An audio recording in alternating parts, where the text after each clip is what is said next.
presidente da Federação Espírita Catarinense, senhores vereadores, senhores e senhoras, meu caro Divaldo Pereira Franco, agradeço o convite para falar nesta homenagem a Divaldo Pereira Franco. Não sou um estranho nesta tribuna. Ocupei-a muitíssimas vezes em tempos idos.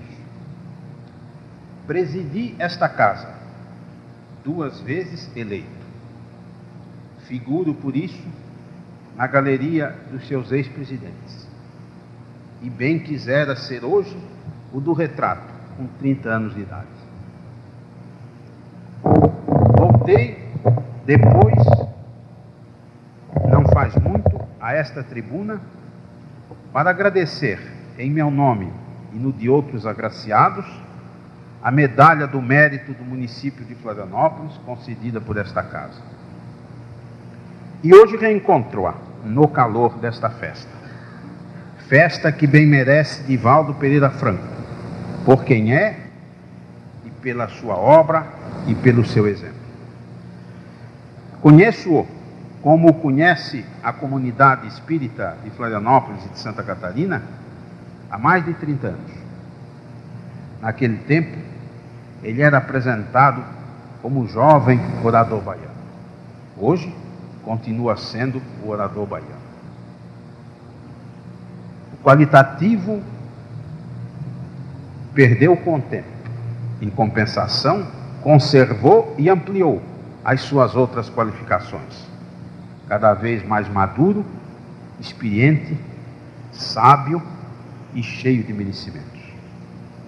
Orador extraordinário, desde meados da década de 1950, visita periodicamente todos os estados brasileiros. Onde chega, reúne auditórios cada vez maiores e mais atentos. Saem as palavras em cascata, mas nem por isso ficam comprometidas em linguagem correta, a frase bem construída, a exposição clara do seu pensamento. Tem falado, inclusive, em vários países e outros continentes. Além de conferencista, é autor de quase 100 obras, publicadas em sucessivas edições, inclusive em idiomas estrangeiros. Tudo isto, a palavra falada e a palavra escrita, tem sido colocado por Divaldo a serviço do bem e do amor com Jesus, segundo o ideário do Espiritismo. Não é um sectário preocupado em apresentar a sua crença em confronto com as outras crenças. É, antes de tudo, um propagador dos mais puros ideais cristãos. A sua palavra não contém nenhuma carga de sombra, de amargura, de incitamento à violência ou à divisão entre as criaturas humanas. Pelo contrário, só tem espalhado claridades e consolações, à luz do Evangelho renovador e libertador do homem. Em Salvador, cidade onde vive, Divaldo criou, dirige e mantém, com a ajuda de colaboradores, uma obra exemplar, a Mansão do Caminho, onde milhares de crianças e adolescentes, no correr dos anos, têm encontrado amparo, carinho e formação moral e cultural, além de habilitação profissional.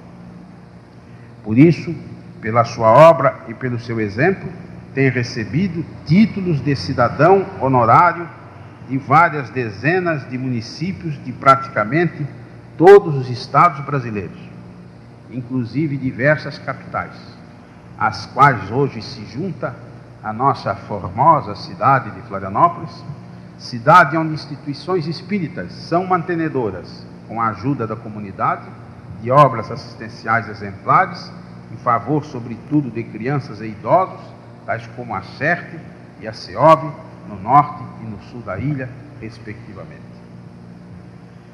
Divaldo é um semeador, cujas mãos não se têm cansado do gesto de semear. Sua obra antecipa o futuro, porque o que queremos, como ele quer e trabalha incessantemente para que se caminhe neste sentido, é um mundo renovado e liberto pelo amor, onde os homens possam construir em paz e no bem o seu destino individual e coletivo, sem ódios e sem o deprimente espetáculo da miséria, em que se debatem milhões de criaturas para a vergonha desta nossa civilização dita cristã. Divaldo só se dedica no que ensina e no que realiza ao bem e ao amor. Por isso é um homem de paz e por isso é um homem de Deus. Nós nos orgulhamos de tê-lo como nosso concidadão.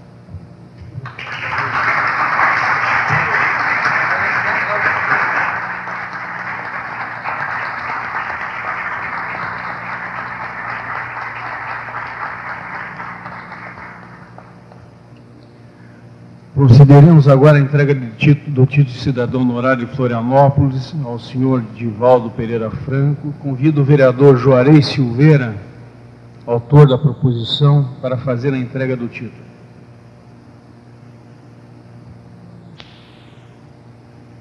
Com a palavra, o homenageado.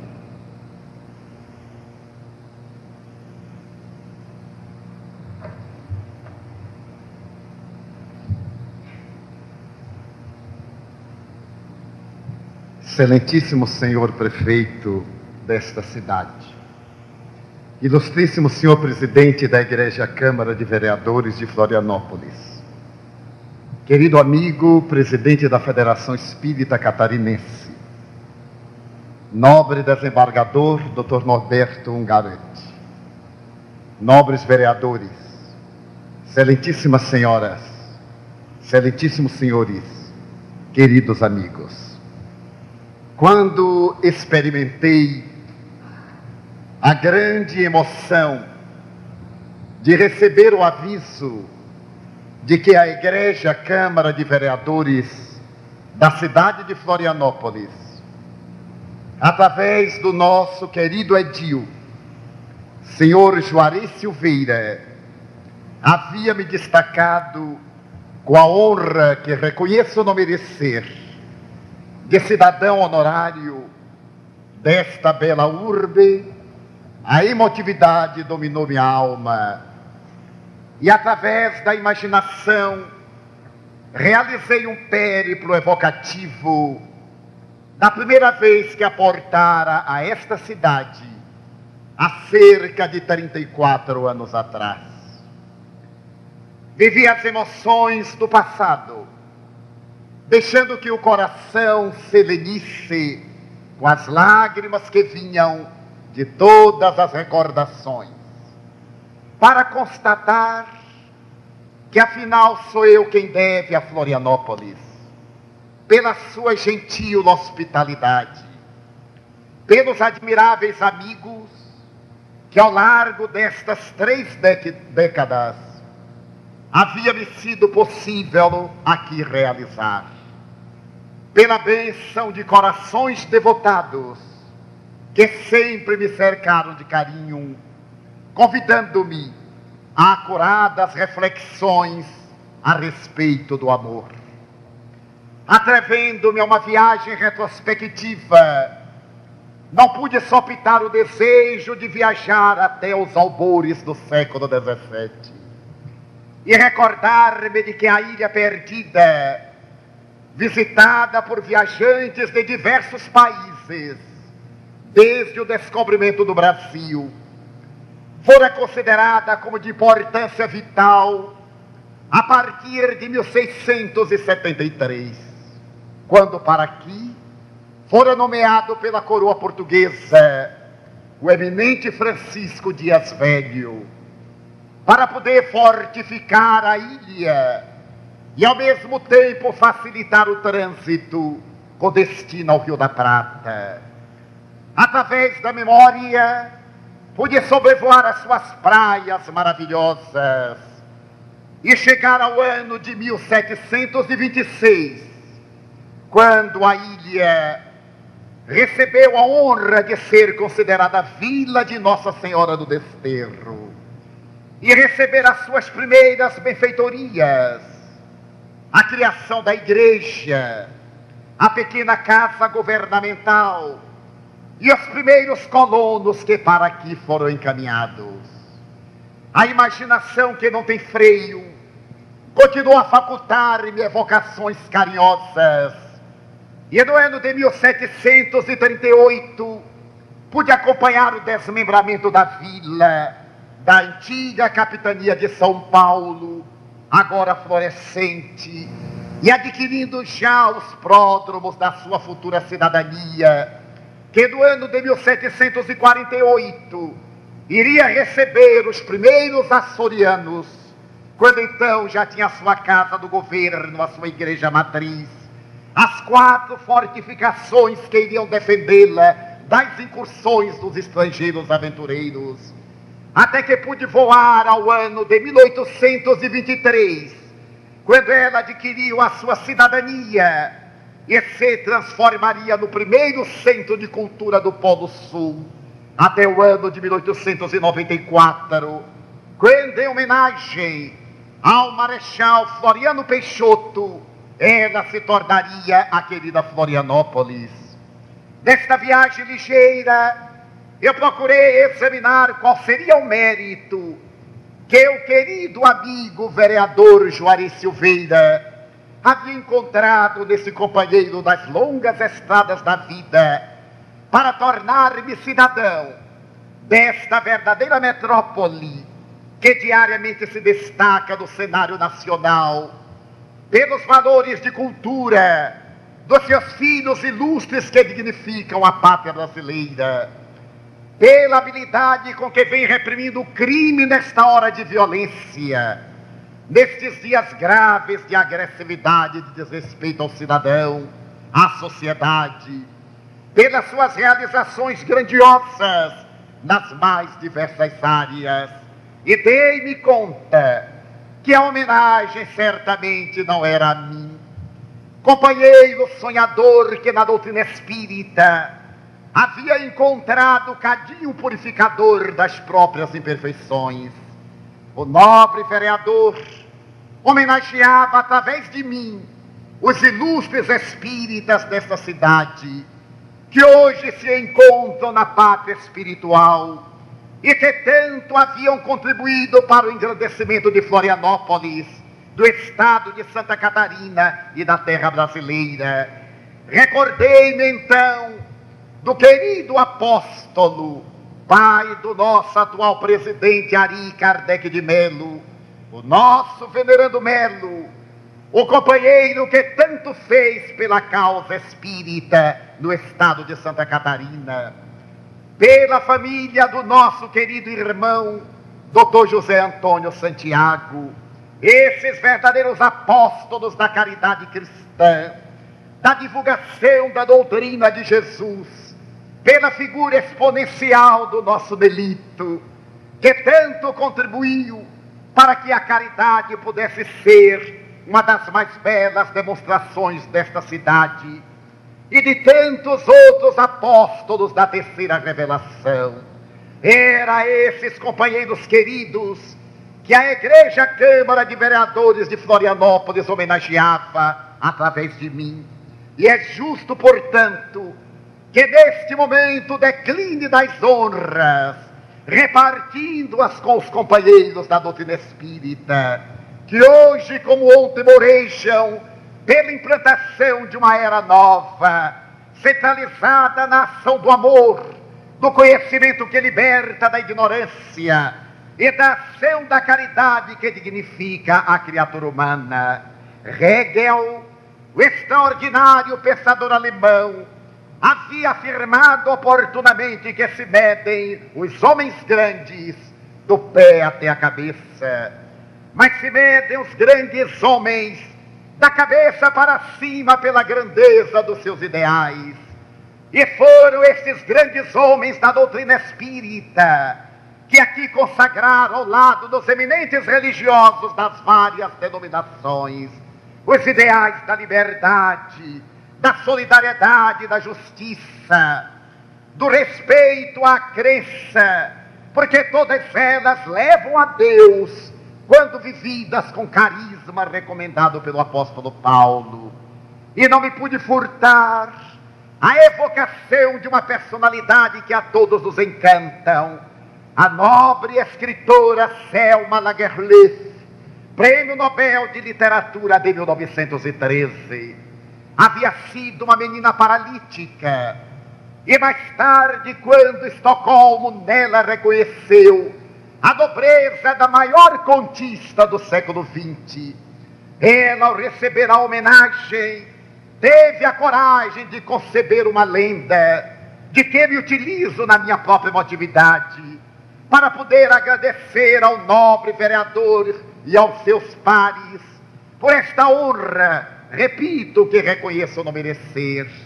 Diante dos reis da Suécia, Selma Lagerlöf teve a ocasião de dizer que não havia preparado o discurso. Modesta contista da cidade de Kebnekaise, ela havia compreendido que o seu ideal de amor às crianças, aos que sofrem, aos enfermos, é que estava sendo homenageado e não ela. Lembro-me de quando criança, no colo da minha avó, que me contava as histórias da velha pata de Kebnekaise, dos silfos e dos monos, e eu olhava através da vidraça a neve, que nunca poderia sentir em contato com os meus patins. E ela me dizia que verdadeiramente livre e ágil é quem pode voar pelo pensamento. Contava-me as velhas histórias de Andersen, de Grimm, as histórias de Edgar Allan Poe e as velhas histórias da Caruchinha. Eu fechava os olhos e então voava até onde a imaginação me permitia, na glória intermina de ganhar os espaços. Passaram-se os anos e a ciência médica libertou-me da paralisia infantil. E eu cresci, acompanhei a morte de minha avó, a lembrança de meus pais que haviam ficado apenas na memória. E um dia, sabendo que havia crianças tuberculosas e paralíticas, escrevi para elas uma história rica de beleza, caracterizada pelo encantamento, e mandei-a. E um dia, quando menos esperava, chegou à porta da minha casa um cavalheiro enfarpelado e me disse: é aqui que mora Selma Lagerlöf. Apresentei-me como sendo ela própria, e ele, sorridente, falou-me, pensei que era uma jovem guapa e bela. É uma mulher gorda, baixa, atarracada, cuja beleza maior é saber escrever. Eu sou representante do The Times de Londres e veio pagar-lhe o direito autoral pelo seu conto, que o nosso jornal acaba de publicar numa edição dominical. Veio convidá-la para manter uma coluna e, através dos seus escritos, mudar desta casa modesta para um lugar mais agradável, como convém a um grande contista da Suécia. E a partir daí, eu comecei a escrever, e me dei conta que todas as criaturas são crianças, e que todos os homens gostam de histórias, até que fui surpreendida com o Prêmio Nobel de Literatura. E quando me disseram que eu teria que me apresentar aos meus reis, apresentar-me às inteligências floridas do mundo, eu me perguntei o que é que eu ia dizer. E apavorada, eu me deitei à véspera e não sabia ainda o que é que ia dizer. Quando peguei o trem que rasgou os campos nevados na direção de Estocolmo, eu dormi e sonhei que a locomotiva de ferro abandonou os trilhos no silêncio da neve e, carregando seus vagões, atravessou os espaços até que uma voz gritou: chegada ao paraíso.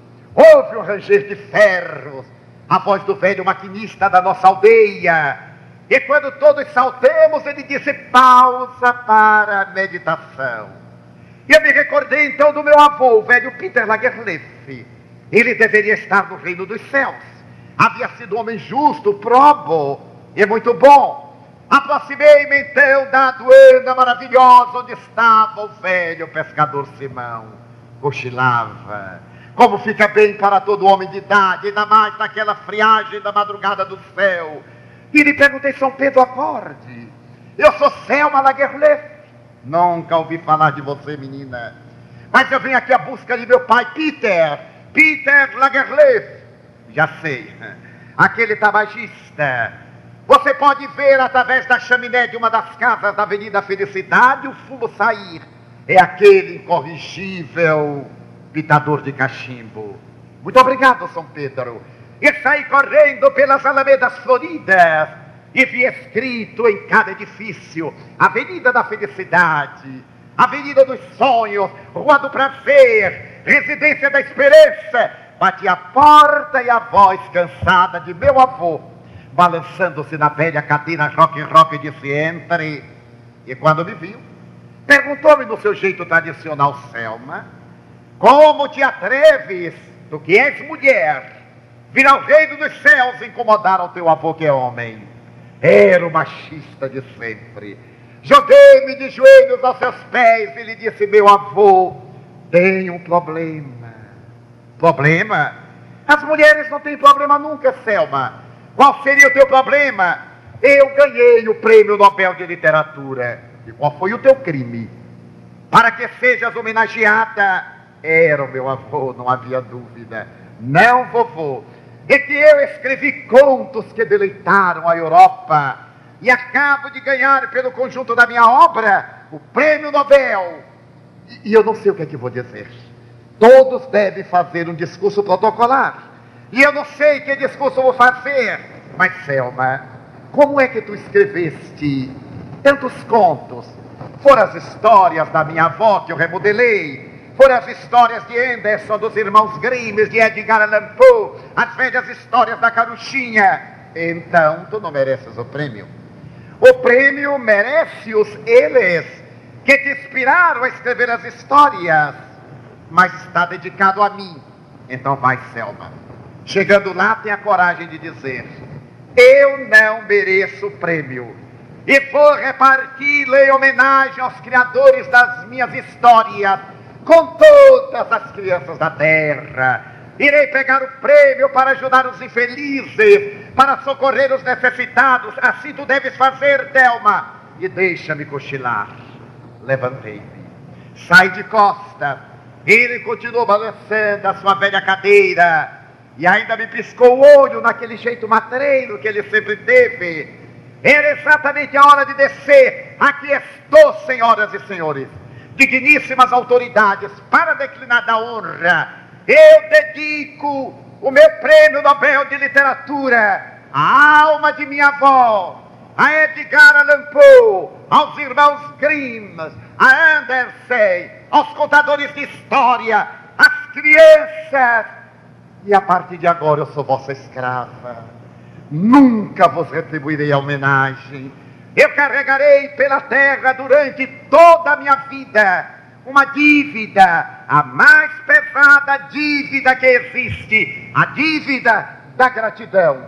Tenho dito, as palmas estouraram na insigne Academia de Letras da Suécia, e Selma Lagerlöf entrou na galeria dos prêmios Nobel da Humanidade. Lembrei-me dela esta noite, porque também não havia preparado nada, não tinha nada, mas desejo dizer às suas excelências, ao querido vereador, às digníssimas autoridades, que ao repartir este prêmio com os espiritistas de Florianópolis, todos esses corações abnegados de ontem, que vivem na pátria imortal, de hoje, que deambulam pelas sombras da terra, semeando estrelas, a estes corações afeiçoados, a todos estes amigos, ao casal Antônio e Oniqueres, a todos esses benfeitores da minha vida, ao agradecer-lhes, desejo dizer que carregarei sobre os ombros a dívida da gratidão pela homenagem que reconheço não merecer, porém, na paisagem